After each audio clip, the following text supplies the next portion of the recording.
I shoot a lot of hockey games. On March 1st, 2010, I had the honor of photographing the Olympic gold medal winning game in Vancouver, British Columbia. The capturing of historical moments is certainly not something I go into a game thinking about. I just couldn't deal with all that pressure.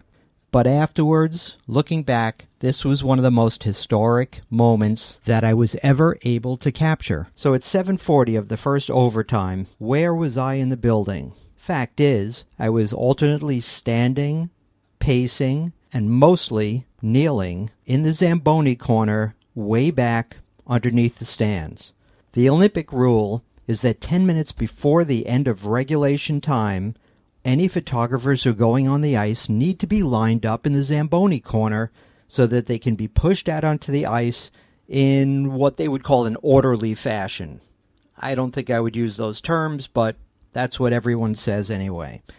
Let's back up about 3 or 4 weeks when myself and an assistant set up remote cameras in the rafters.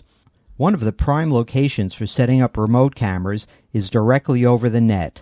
Little did I know that that would become the most important remote of that year's Olympics. Mounted in the rafters was a Canon 1D Mark III camera with a Canon 70-200 2.8mm lens.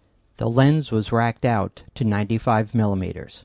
Shooting at 1000 ISO, 6/40th of a second at 5.6, the camera was triggered remotely, along with other remote cameras, using Pocket Wizard brand remotes. So how did I get this historically important and relevant image? Well, I was watching the game on the scoreboard as I was kneeling down, waiting for the game to end.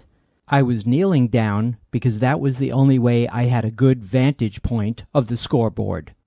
Anytime anyone took a shot on the net, I held the button down and shot about 8 to 10 frames per second. Images went directly from the camera through the Ethernet system to our editors across town. I never saw what was shot. It wasn't until about an hour after the game when one of the editors texted me and said, "Take a look at the site. We think you have a winner here."